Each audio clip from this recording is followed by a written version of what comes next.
ہمارے نمائندے شاہزیب انصاری کی رپورٹ کے مطابق نارتھ کراچی پاور ہاؤس کے درمیان خاتون کو ڈمپر نے کچل دیا۔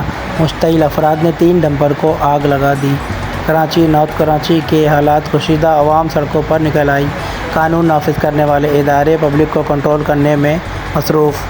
مختلف مقامات پر ہماری 4 گاڑیوں کو جلا دیا گیا۔ لیاقت مسعود: اگر انصاف نہ ملا تو ہم خود دیکھ لیں گے۔ رہنما ڈمپر ایسوسی ایشن لیاقت مسعود میڈیا سے بات کر رہے ہیں۔ اس وقت وہ موجود ہیں اپنے گن مینوں کے ساتھ کشیدہ حالت میں پاور ہاؤس چورنگی پہ۔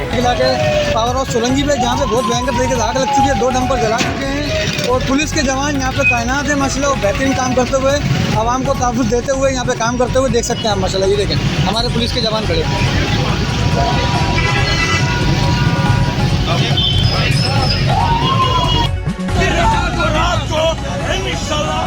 بند کر دوں گا اگر یہ دہشتگرد اگر گورنمنٹ کا کام کیے تو اس کو بولو گورنمنٹ مجھے خود نہ کر دے دو اور میں جانے میرا کام جانے۔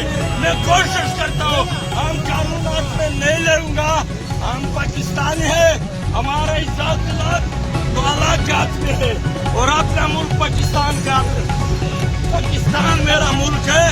لیکن اگر میرے ساتھ یہ کر رہا ہے، لیکن میں آج کے بعد پاکستان سے بالکل میں بائیکاٹ کر دوں گا۔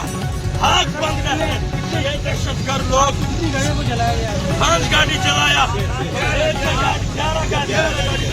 گاڑی جلایا، 11 گاڑی جلایا۔